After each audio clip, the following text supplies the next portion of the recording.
오늘도 우리 주님 은혜가 우리 가운데 함께하기를 주의 이름으로 축복합니다. 교회를 다니는 사람 혹은 교회를 다니지 않는 사람, 모든 사람들이 늘 궁금해하고 또 의문을 가지는 질문이 하나 있습니다. 천국은 어떤 곳일까 하는 것입니다. 그렇습니다. 우리가 성경을 읽고 또 많은 이야기를 하지만 정말 천국은 어떤 곳일까?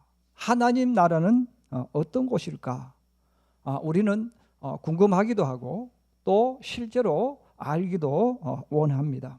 오늘 예수님께서 비유를 말씀하셨다 이렇게 말합니다. 비유라는 것은 그 자체를 설명하기 위해서 어떤 것을 도입을 해서 그것을 통해서 알려주는 거죠.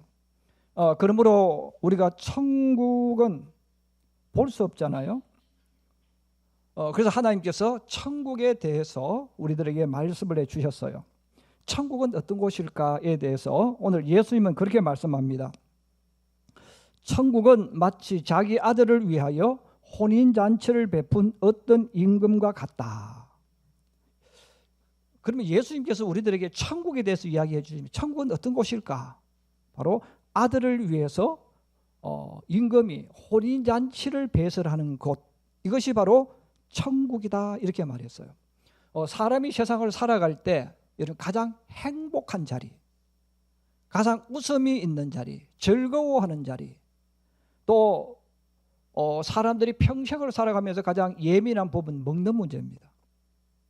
가장 풍성한 먹거리가 있는 곳, 또 왠지 모르게 저절로 웃음이 나오고 춤이 나오고 즐거움이 나오고 노래가 나오는 곳, 바로 그 자리가 어디냐 이거예요. 바로 혼인잔치입니다. 이런 결혼식과 잔치는 다른 거잖아요. 결혼식은 남자와 여자 결혼하는 것이라면 바로 잔치는 그 결혼식이 마친 이후에 바로 만들어지는 파티죠. 그래서 그 문화는 즐거운 곳, 행복한 곳, 사랑이 넘치는 곳, 춤이 있는 곳, 노래가 있는 곳, 풍성한 먹거리가 가득한 곳, 바로 이것이 혼인잔치입니다. 예수님께서 바로 우리들에게 천국은 어떤 곳일까? 바로 이 단어를 통해서 천국에 대한 이야기를 해줍니다. 우리 아이들 가운데는 천국에 가고 싶지 않은 아이들이 있대요. 왜냐하면 내가 게임을 좋아하는데 천국 가면 게임이 없어서 어떻게 하지? 여러분, 아무리 세상이 게임이 좋고 다 좋아도 이렇게 우리 마음으로부터 우러나오는 기쁨, 즐거움, 자유, 행복, 풍성함, 노래, 춤, 이런 이 모든 것들이 우러나오는 곳, 바로 결혼식이죠. 바로 파티예요. 자, 그러므로 예수님께서 우리들에게 천국이 어떤 곳인가를 이 단어를 통해서 말씀하고 있습니다. 그러므로 예수님은 바로 제자들에게 오가는 사람들에게 이야기하는 거예요. 천국은 어떤 곳이냐? 바로 하나님이 이런 결혼 잔치를 여는 것처럼 그런 준비를 해놓고 사람들을, 그의 자녀들을 기다리고 있는 것, 이것이 바로 천국이라는 거예요. 그런 천국이기 때문에 오늘 주님께서 우리들에게 이 천국에 대한 말씀을 해 주시고 또 성도들에게 이 땅에서 어떻게 살아야 하는 것을 우리에게 말씀해 줍니다. 자, 첫 번째입니다. 우리 같이 한번 보십시다. 시작. 만나는 대로 혼인잔치에 청하여 오라. 그 천국이 슬프고 고통스럽고 이런 곳이면 청하여 오라고 말씀하지 않았겠죠. 눈물이 없는 곳, 아픔이 없는 곳, 웃음과 행복이 있는 곳, 나도 모르게 그냥 내 마음에 자유함이 넘치는 곳, 춤이 넘치는 곳, 이것이 바로 천국인데 하나님은 그 천국을 준비해 놓으셨다는 거예요. 근데 하나님께서 이렇게 천국을 준비해 놓으셨지만 우리 사람들의 눈에는 보이지 않습니다. 사람들의 눈으로 볼 수가 없습니다. 그래서 사람들이 뭐라고 합니까? 천국이 없다고 말을 해요. 또 어떤 사람들은 그렇게 질문해요. 너 천국에 가본 적 있니? 이렇게 질문합니다. 설령 그들에게 아무리 이야기해도 볼 수가 없기 때문에, 만질 수가 없기 때문에 아마 이 질문은 우리 주님 오시는 그날까지 계속되는 질문일 거예요. 천국은 없다. 천국 가보았니?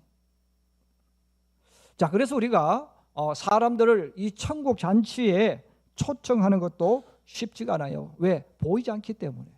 만질 수 없기 때문에 그렇습니다. 이런 교회를 늦게 나온 사람들, 최근에 예수를 믿은 사람은 그래도 주변에 예수를 믿지 않는 분들이 많아요. 예수를 믿지 않는 분들이 많으니까 그래도 이분들은 천국 잔치에 초대할 수 있는 고객들이 있어요. 근데 여러분, 교회를 오래 다닌 사람들, 또 특별히 우리 평택시민교회 오랫동안 나온 사람들은 이제 초청할 사람 다 해버렸어요. 내 주변에 사람이 없어요. 그럼 내가 만나는 사람이 누굽니까? 예수 믿는 사람. 함께 예수 믿는 사람들만 내 주변에 잔뜩 있어요. 그래서 이런 분들은 천국 잔치를 할 때마다 좀 스트레스를 받을 수 있어요. 왜냐하면 없기 때문에.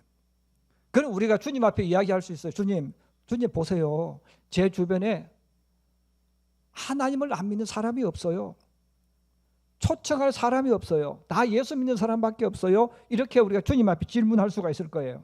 그러면 주님께서 무엇이라고 그 사람에게 말씀하실까요? 오늘 8절에서 10절에 그 말씀이 있습니다. 우리 8절 10절 같이 보십시다. 시작. 이에 종들에게 이르되 혼인잔치는 준비되었으나 청한 사람들은 합당하지 아니하니 내 거리 길에 가서 사람을 만나는 대로 혼인잔치에 청하여 오라 한대. 종들이 길에 나가 악한 자나 선한 자나 만나는 대로 모두 데려오니 혼인잔치에 손님들이 가득한지라. 바로 예수님께서 말씀하는 거죠. 사람 없습니다. 내 주변에 올 사람 없습니다. 주님께서 뭐라고 말씀합니까? 내 거리 길에 가서, 내 거리는 직업으로 표현하면 사거리죠. 사람들이 가장 많이 다니는 곳, 교통이 가장 혼잡한 곳, 바로 사거리입니다. 그래서 사거리는 땅값도 비싸고 사람들도 많이 몰려오는 교통의 요지이기도 하죠. 그럼 예수님께서 이 말씀을 하시는 이유가 뭘까요? 너는 사람들이 많이 모이는 곳으로 가라는 거예요. 사람들을 만날 수 있는 곳으로 가라는 거예요. 거기 가면 사람들이 있다는 거죠. 그리고 초청할 대상자들을 너 스스로 선택하고 가리지 말라는 거예요. 오늘 예수님 말씀합니다. 악한 자나 선한 자나 만나는 대로 모두 데려오라고 말씀하셨어요. 자, 다르게 말하면 저 사람이 우리 교회에 와서 예수 믿을지 안 믿을지를 보지 말라는 거예요. 그 사람이 예수를 믿든 안 믿든 그게 중요한 게 아니에요. 만나는 사람들을 데려오라는 것입니다. 우리가 초청하거나 전도할 때 우리 성도들이 미혹에 빠지는 것, 실수하는 것이 있어요. 그게 바로 뭡니까? 우리의 마음에는 꼭 예수 믿을 사람을 찾는 거예요. 우리가 초청잔치에 초청할 때도 저 사람이 우리 교회에 와서 초청잔치에 참석하고 꼭 예수 믿을 사람을 찾는 거예요. 예수 믿을 사람이 없습니다. 눈으로 볼 수가 없습니다. 예수님은 그렇게 말씀하지 않았어요. 악한 자나 선한 자나 누구를 만나든지 간에 그 사람을 데리고 오라는 거죠. 여러분, 그 사람이 예수를 믿고 안 믿고에 초점 맞추지 말라는 거예요. 초청하는 사람, 전도하는 사람들의 영역이 아니라는 거죠. 여러분, 그 사람이 예수 믿는 것, 구원받는 것은 하나님의 영역인 줄로 믿습니다. 우리가 이 예수님의 말씀을 우리가 다시 한번 우리 삶으로 좀 더 유출을 해가면 이렇게도 질문할 수 있어요. 우리가 세상을 떠나서 주님 앞에 갔습니다. 그때 주님께서 나에게 질문하시는 거예요. 성구야, 내가 세상에 살면서 나에게 보여줄 자랑스러운 열매가 있다면 나에게 보여다오. 우리가 주님 앞에 갔는데 주님께서 나에게 말씀하는 거예요. 너가 자랑스러워할 만한 열매가 있다면 그 열매를 하나님께 보여다오. 그럼 우리가 하나님 앞에 보여드릴 열매가 무엇이 있겠습니까? 만약에 하나님께서 저나 여러분들에게 너가 세상에 살면서 만들어 놓은 열매, 맺은 열매가 있다면 나에게 보여달라, 이렇게 말했을 때 우리가 뭘 보여줄 수 있겠느냐는 거죠. 성도가 세상에서 이룬 업적들, 예를 들면 돈이죠. 여러분, 일론 머스크처럼 내 재산이 수천억이, 수백억이, 수백조가 됩니다. 하나님, 수백조 돈 가져왔습니다. 수천억짜리 좋은 집 가져왔습니다. 금을 가져왔습니다. 내가 세상에서 이런 일을 이루었습니다. 업적을 우리는 이야기할 수 있겠죠. 그런데 주님 앞에는 그게 아무런 쓸모가 없다는 거예요. 베드로전서 1장 18절에 말씀합니다. 한번 따라해 주세요. 은이나 금같이 없어질 것으로 된 것이 아니요. 여러분, 성경이 우리에게 이야기하는 것은 은이나 금은 없어진다는 거예요. 그러면서 없어지는 것을 그렇게 말해요. 불로 태워버리면 없어진다. 여러분, 내가 아무리 돈을 수천억을 모았다 할지라도 주님 불로 태워버리면 사라져버리는 거예요. 우리가 만든 집도 마찬가지죠. 영광도 마찬가지예요. 다 불로 태우면 없어지는 거예요. 그러므로 하나님께서 말씀하는 겁니다. 썩어질 것, 없어질 것, 사라질 것들을 가져오지 말라는 거예요. 그리 자랑거리가 아니라는 거예요. 그러므로 성도가 하나님께 드릴 수 있는 자랑스러운 열매는 성경을 보면 두 가지입니다. 하나는 믿음입니다. 그래서 여러분, 우리가 가지고 있는 이 믿음은 불로 태워도 없어지지 않는 거예요. 또 하나는 바로 전도의 열매예요. 그래서 우리가 하나님 앞에 갔을 때 주님께서 너 자랑스러운 열매를 보여달라 이렇게 말했을 때 우리가 보여드릴 수 있는 것은 내 믿음을 보여드리는 거예요. 그 믿음은 뭡니까? 끝까지 예수 믿는 거예요. 그리고 또 하나는 뭡니까?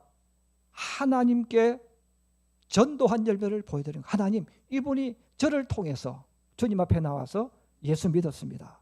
그리고 주님 앞에 나왔습니다. 이게 자랑스러운 열매라는 거예요. 여러분, 성경을 읽어보시면 예수님께서 기뻐서, 너무 기뻐서 손뼉을 치면서 웃는 낯으로 기다리는 사람이 있어요. 누굽니까? 잃어버린 영혼이에요. 잃어버린 영혼이 주님께 돌아왔을 때 주님은 일어나서 환영하시고 기뻐하신다고 성경은 말합니다. 예수께서 세상에 오신 목적도 잃어버린 하나님의 자녀를 찾는 것입니다. 그러므로 하나님께서 교회와 성도에게, 예수 믿는 사람에게 요구하는 것 똑같아요. 잃어버린 하나님의 자녀를 찾는 거예요. 그러므로 여러분, 하나님이 저와 여러분에게 요구하신 열매가 있어요. 그 열매가 바로 뭡니까? 나를 통해서 잃어버린 자녀들이 주님을 믿고 구원받는 거예요.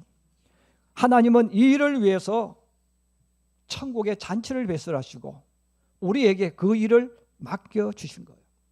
그러므로 우리는 내가 만나는 사람들, 내 옆에 있는 친구들, 내가 만나는 사람들이 예수를 믿지 않는다. 그러면 우리는 그들을 주님 앞으로 오라고 초청할 사명을 주셨다는 거예요. 성도는 하나님께서 세상에 보내시는 파수꾼들입니다. 이런 파수꾼들은 나라를 지키는 게 아니에요. 파수꾼들은 보고 들은 대로 전하는 게 파수꾼의 의무입니다. 에스겔 3장 17절에서 19절에 말씀하셨어요. 우리 같이 한번 읽겠습니다. 시작. 인자야, 내가 너를 이스라엘 족속의 파수꾼으로 세웠으니 너는 내 입의 말을 듣고 나를 대신하여 그들을 깨우치라. 가령 내가 악인에게 말하기를 너는 꼭 죽으리라 할 때에 내가 깨우치지 아니하거나 말로 악인에게 일러서 그의 악한 길을 떠나 생명을 구원하게 하지 아니하면 그 악인은 그의 죄악 중에서 죽으려니와 내가 그의 피값을 내 손에서 찾을 것이고 내가 악인을 깨우치되 그가 그의 악한 마음과 악한 행위에서 돌이키지 아니하면 그는 그의 죄악 중에서 죽으려니와 너는 내 생명을 보존하리라. 여러분, 여기서 악인은 하나님을 거부하는 사람들, 하나님이 없다고 말하는 사람들. 그래서 이방인도 악인이고, 여러분 교회 나와서 예배를 드리는 것 같지만 하나님 말씀을 거부하는 거예요. 그리고 자기 살고 싶은 대로 자기 하고 싶은 살아가는 사람들이 있어요. 그들도 악인이에요. 예수 그리스도를 나의 구주로 영접하지 않은 사람 악인들이에요. 바로 말씀하는 거예요. 그 악인들에게 너의 죄를, 그들의 죄를 이야기하라는 거예요. 그리고 그들에게 살 길을 알려주라는 겁니까? 그 살 길이 바로 뭡니까? 너 하나님을 믿으라는 거예요. 만약에 그가 너의 옆에 있는데 너가 그 사람에게 그 이야기를 안 해주어서 그 사람이 예수를 못 믿고 세상을 떠났어요. 그럼 그 사람 지옥 갈 거예요. 지옥 가는 것은 그의 죄값을 담당하는 거예요. 그런데 하나님께서 뭐라고 말씀합니까? 그 사람은 그의 죄로 말미암아서 죽지만 너도 내가 죄값을 받을 거야. 왜? 죽어가는 형제를 보고 너는 가만히 있었어. 그래서 내가 그의 피값을 너의 손에서 찾을 것이야. 그런데 만약에 너가 그 사람에게 너 예수 믿어야 돼, 너 하나님 앞에 나와서 하나님 믿어야 돼, 그 말을 했어요. 그런데 그 사람이 예수를 안 믿었어요. 그때는 주님께서 말씀하는 거예요. 너하고 아무 상관없어. 그러나 너가 그 말을 하지 않아서 예수를 못 믿었다면 그 사람의 죄값을 너에게서도 받을 거야. 왜 주님께서 이렇게 말씀하셨을까요? 여러분, 그게 파수꾼의 사명이에요. 그 파수꾼은 그 사람들이 도망가든 도망가지 않든 그건 아무 상관없어요. 적들이 쳐들어오면 적들이 쳐들어온다고 이야기해 줘야 되는 거예요. 이게 파수꾼의 사명이에요. 여러분, 바로 저와 여러분이 이 시대를 살면서 하나님께서 우리에게 주신 사명이 그거예요. 그 사람이 믿든 안 믿든 그건 중요한 게 아니에요. 여러분, 천국이 있다는 것을 전해야 됩니다. 예수님이 메시아인 것을 전해야 됩니다. 만약에 내가 이것을 안 전하고 그 사람이 지옥 가면 주님 말씀하는 거예요. 너에게 내가 책임 물을 거야. 그러므로 여러분, 교회와 예수 믿는 내가 주님 앞에까지 내가 해야 될 사명이 있다면, 하나님이 내게 맡기신 사명이 있다면 그것은 믿지 않는 사람들에게 복음을 전해야 된다는 거예요. 그들이 주님 앞에 나올 수 있도록 예수님을 전해줘야 된다는 거예요. 두 번째입니다. 같이 한번 보십시다. 시작. 천국에 가는 것을 거부하는 사람들. 자, 우리가 이렇게 복음을 전했어요. 초청했어요. 근데 성경에 보면 거부한다는 거예요. 거부하는 사람은 크게 두 가지 종류를 오늘 말씀을 합니다. 첫 번째입니다. 첫 번째 한번 같이 보십시다. 시작. 삶의 우선순위가 세상이 목적인 사람. 바로 예수님께서 제자들에게 알려주는 거예요. 너희가 아무리 열심히 전도해도, 너희가 아무리 사람들에게 초청을 하고 초청해도 초청을 거부하는 사람, 입으로는 온다고 말할지라도 실제로 오지 않는 사람이 있어요. 그들이 왜 오지 않을까? 내가 말을 잘못해서 그럴까? 그건 아니라는 거예요. 여러분, 내가 말이 없어서, 내가 믿음이 없어서 못하는 게 아니에요. 여러분, 초청하는 사람, 전도하는 사람 믿음하고 상관없어요. 우리는 그 말씀 그대로 하는 거예요. 그러면 그 사람들이 왜 거부할까? 예수님께서 그 해답을 알려주십니다. 2절에서 6절에 있는 말씀입니다. 우리 같이 한번 보십시다. 시작. 그 종들을 보내어 그 청한 사람들을 혼인잔치에 오라 하였더니 오기를 싫어하거늘 다시 다른 종들을 보내며 이르되 청한 사람들에게 이르기를 내가 오찬을 준비하되 나의 소와 살찐 짐승을 잡고 나의 모든 것을 갖추었으니 혼인잔치에 오소서 하라 하였더니 그들이 돌아보지도 않고 한 사람은 자기 밭으로 한 사람은 자기 사업하러 가고 그 남은 자들은 종들을 잡아 모욕하고 죽이며. 자, 예수님이 우리에게 알려주는 거예요. 너희가 아무리 복음을 전하고 초청을 해도 거부하는 사람들이 있다. 그 거부하는 사람들은 어떤 사람들입니까? 한 사람은 자기 밭을 샀어요. 또 한 사람은 자기 사업하러 갔어요. 또 어떤 사람은 자기의 소를 사가지고 이 소가 어떤 소인지 테스트하러 가는 거예요. 자, 예수님께서 이 말씀을 해주신 중요한 초점이 뭘까요? 사람들은 자기 육적인 일에 관심이 많다는 거예요. 그들이 세상을 살아가는 목적이 뭡니까? 육적인 목적을 얻기 위해서, 내 욕망과 야망을 쟁취하기 하기 위해서 그들은 산다는 거예요. 그러므로 이 땅에 사는 사람들은 눈에 보여지는 것이 인생의 목적이 되는 거예요.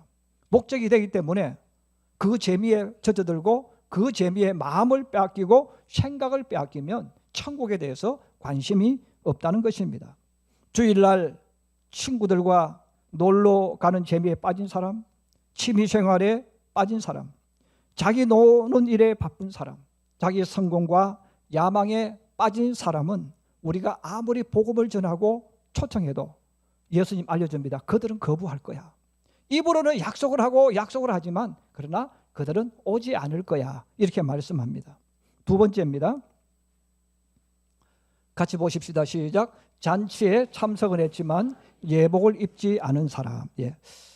육적인 일에 빠진 사람도 오지 않아요. 그런데 참석을 했어요. 참석을 했는 사람 가운데서도 거부하는 사람이 있어요. 예복을 입지 않은 사람입니다. 혼인잔치에 초청을 받은 사람들은 잔치에 참여하기 위해서 예복을 입습니다. 그런데 혼인잔치를 오늘날 우리 대한민국 사람들이 가지고 있는 이 관념으로 보면 이해를 못해요. 성경이 이야기해요. 임금이, 왕이 혼인잔치를 배설했다는 거예요. 여러분, 옛날에 이제 조선시대겠죠? 조선시대에 혼인잔치를 했어요. 그러면 혼인잔치를 하면 일반인들은 혼인잔치를 하지 않습니다. 그럼 혼인잔치라고 말해서 누가 합니까? 양반들이 하는 거예요. 그러면 왕이나 귀족들이 하겠죠. 그러면 그 잔치에 참여하는 사람들은 뭐 오늘 혼인하는데 내가 초청을 받았는데 내 편한 옷을 입고 가야 되겠다. 여러분, 있을 수가 없습니다. 양반들이 혼인잔치에 참석하면 반드시 양반들이 입어야 될 옷이 있어요. 두루마리, 도포, 반드시 갓을 써야 됩니다. 그게 참여복이에요. 여러분, 유럽도 마찬가지예요. 유럽도 결혼식에 초청을 받으면 반드시 나비 넥타이를 해야 돼요. 그리고 혼인 예복을 입고 가야 돼요. 우리나라는 사실 결혼식을 요즘 하면 일반 서민들이 하는 거잖아요. 일반 서민들이 하기 때문에 사실 성경에서 말하는 것과 조금 달라요. 일반 서민들이 하기 때문에 여러분들이 혼인잔치에 가면 여러분 옷을 누구 마음대로 입습니까? 자기 마음대로 입죠. 그건 혼인잔치가 아니라는 거예요. 그래서 우리는 요즘 우리 한국인의 사고방식은 일반 서민이 하는 것인데 그냥 파티가 아니고 먹으러 가는 거죠. 축하해주러 가는 거죠. 그래서 옷도 자기 마음대로 입고 가는 거예요. 근데 성경에서는 왕의 혼인잔치라고 이야기하는 거예요. 이 왕의 혼인잔치는 가고 싶다고 가는 게 아니에요. 초청받은 사람만이 가야 되고, 초청받은 사람은 여러분 유럽의 그 영화 같은 데 보시면 혼인 파티를 한다든지 할 때는 반드시 초청장을 줘요. 그 초청장을 받은 사람이 가는데, 그럼 옷을 입고 우리나라 사람들처럼 나 오늘 친구 축하하러 왔어, 그리고 자기 마음대로 옷을 입으면 못 들어온다는 거예요. 여기에는 반드시 지정된 옷을 입어야 돼. 이게 바로 오늘 성경이 우리에게 알려주는 결혼식의 의미예요. 자, 그런데 오늘 임금이 축하객들을 찾아가면서 인사를 했는데 예복을 입지 않은 사람을 발견했다는 거예요. 여러분, 당연히 예복을 입고 와야 되는데 예복을 입고 오지 않은 사람에 대해서 말씀하는 거예요. 평택시민교회가 이제 27일 이제 예수조정 큰 잔치를 열었어요. 우리 성도들의 초청으로 많은 사람들이 와서 식사를 하고 11시나 9시에 예배를 드렸을 수가 있습니다. 그때 나왔지만 그때 예수를 영접하지 않은 사람, 예수 그리스도를 나의 구주로 영접하지 않은 사람은 어떤 사람입니까? 오늘 예수님이 알려주는 거예요. 예복을 입지 않은 사람입니다. 여러분, 잔치에 참석하는 사람은 반드시 예복을 입어야 돼요. 예복을 입지 않은 사람은 자신을 초청한 임금으로, 주인으로 인정하지 못한다는 거예요. 그 예복을 입는다는 말은 주인으로, 왕으로 인정한다는 뜻입니다. 자, 그러므로 여러분, 예복을 입지 않았다는 말은 나는 당신을 오늘 잔치의 주인으로 인정하지 못하겠어, 당신은 주인이 아니야, 여러분, 이런 의미가 뭡니까? 예복을 입지 않는 거예요. 자, 그래서 이 뜻을 정확하게 알고 있는 임금이 사환들에게 아주 단호합니다. 아주 분명하게 명령을 합니다. 11절에서 14절에 말씀하고 있습니다. 우리 한번 같이 보십시다. 시작. 임금이 손님들을 보러 들어올세 거기서 예복을 입지 않은 한 사람을 보고 이르되 친구여 어찌하여 예복을 입지 않고 여기 들어왔느냐 하니 그가 아무 말도 못하거늘 임금이 사환들에게 말하되 그 손발을 묶어 바깥 어두운 데에 내던지라. 거기서 슬피울며 이를 갈게 되리라 하니라. 청함을 받은 자는 많되 택함을 입은 자는 적으니라. 할렐루야. 여러분, 교회도 똑같아요. 여러분, 교회도 누구든지 와서 예배를 드릴 수 있어요. 그러나 예복을 입지 않은 사람들이 있다는 거예요. 바로 예복을 입지 않았다는 말은 예수 그리스도를 나의 구주로 영접하지 않았다는 거예요. 예수 그리스도를 나의 구주로 영접하지 않은 사람은 그가 교회에 있을지라도 예배 시간에 있을지라도 그는 영원한 어두운 불에 던져지고 불태워진다는 거예요. 심판받는다는 거예요. 바로 오늘 우리 예수님께서 우리 성도들에게, 제자들에게, 살아가는 신앙인들에게 바로 이 말씀을 해주는 거예요. 교회에 오는 사람은 많을 수 있어요.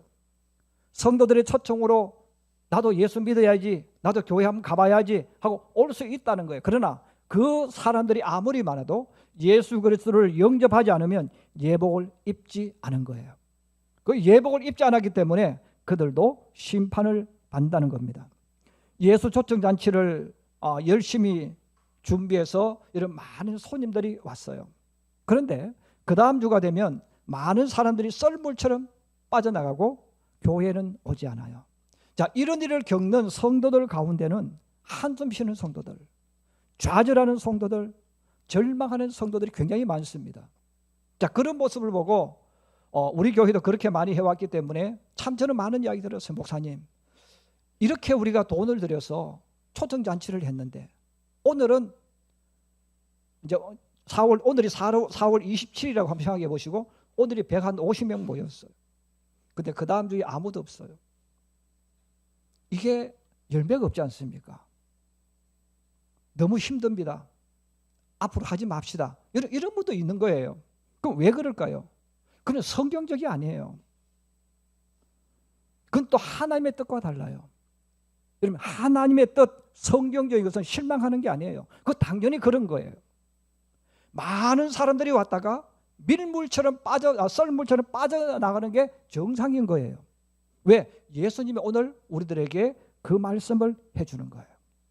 그러므로 우리는 교회에 찾아오는 사람, 따라오는 사람이 많을지라도, 또 그들 속에 예수를 영접하지 않는 사람이 많을지라도 실망하거나 절망하면 믿음이 없는 거예요. 주님이 당연히 우리에게 이미 먼저 알려주셨어. 많이 오는데 사람들이 꽉 찼다는 거예요. 꽉 찼지만 그들 속에 예복 입은 자는 많지 않다고 이야기해 주십니다.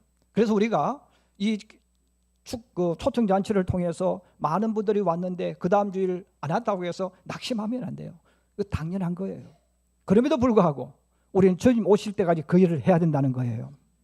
누구에게나 천국 문은 열려 있지만 모든 사람들이 천국 문으로 들어오는 것이 아닙니다. 누구에게나 복음을 전하지만 그 복음을 받아들이는 사람은 많지 않습니다. 여러분, 교회라는 이름은 열려 있다는 뜻입니다. 그래서 가톨릭이라고 말을 해요. 우리 많은 성도들이 우리 개신교를 이야기할 때 우리 평택시민교회는 가톨릭이 아닌 줄 알아요. 천주교가 가톨릭인 줄 알아요. 여러분, 천주교는 가톨릭이 아니에요. 천주교는 로만 가톨릭이에요. 그럼 우리 개신교 교회가 진짜 가톨릭 처치입니다. 여러분, 가톨릭이란 뜻이 무슨 뜻입니까? 누구든지 올 수 있다는 뜻이에요. 누구든지 올 수 있는 교회, 누구에게든지 문이 열려 있는 교회. 그래서 여러분, 천주교는 로만 가톨릭인데 그 뜻은 뭡니까? 가톨릭 처치가 로마화로 변질됐다는 뜻입니다. 그래서 로만 가톨릭 처치예요. 여러분들이 역사책을 읽어보시고 천주교 신부에게 가서 물어보세요. 천주교가 가톨릭 처치입니까? 로만 가톨릭 처치 물어보세요. 자, 이제 로만 가톨릭 처치예요. 그럼 우리가 뭐예요? 가톨릭 처치예요. 이 말은 누구에게든지 열려있는 교회, 누구든지 교회에 올 수 있어요. 그러나 누구든지 와도 누구든지 예수 믿는 게 아니에요. 택함받은 자는 많지만 청함받은 사람은 많지 않다는 거예요. 그러므로 우리 사랑하는 우리 성도 여러분, 오늘 주님 앞에 나와 예배드리는 저와 여러분은 특혜받은 사람들이에요. 왜 그렇습니까? 많은 사람이 믿지 못하는 그 예수를 믿는 거예요. 그러므로 여러분, 우리가 주님 앞에 믿음의 길을 걸어갈 때 우리 성도들이 항상 가슴 속에 품어야 될 것이 있어요. 하나님의 기적이 내게 이루어졌다는 거예요. 그 기적이 뭡니까? 성경을 믿을 수 없는데 믿고 있는 게 기적이에요. 여러분, 하나님을 믿을 수 없는 건데 믿을 수 있는 게 뭐예요? 나 기적이 일어난 거예요. 그러므로 오늘 예수님께서 그렇게 말씀하는 거죠. 그럼 우리는 천국은 어떤 곳일까? 하나님이 계시는 곳은 어떤 곳일까? 바로 혼인잔치다. 거기는 기쁨, 즐거움, 행복, 모든 것이 풍성함, 춤과 노래와 모든 것들이 가득한 곳이 천국인데, 주님은 그 천국을 준비해 놓으시고 평택시민교회와 예수 믿는 저와 여러분에게 명령하시고 사명을 주신 거예요. 사람들을 초청해서 이것을 알려주라는 거예요. 오늘도 주님 앞에 나와 예배드리는 성도 여러분, 때로는 초청할 때 힘도 들기도 하고, 또 때로는 짜증나기도 하고, 때로는 내 돈을 써가면서 밥도 대접하면서 때로는 우리에게 오라고 말할 수 있습니다. 그러나 여러분, 그것보다 더 중요한 것이 있어요. 바로 나는 천국 백성이라는 거예요. 그리고 주님은 나를 위해서 이것을 준비해 놓았다는 거예요. 준비해 놓았기 때문에 우리에게 이야기하는 거예요. 너만 그것에 들어가지 말고 너의 형제들도 그것을 알려줘. 그리고 같이 와서 천국에 들어올 수 있도록 해. 이 말씀을 해주신 겁니다. 여러분 믿든지 믿지 않든지 그들이 어떻게 하든 그거는 중요하지 않아요. 하나님께서 평택시민교회와 예수 믿는 저와 여러분에게 바로 이것을 하라는 거예요. 여러분 주님 오실 때까지 우리 평택시민교회와 우리 평택시민교회 성도들이 천국 혼인잔치에 초청하고 또 초청하면서 우리의 길을 걸어가고 달려가는 우리 모든 성도들이 되기를 주의 이름으로 축복합니다.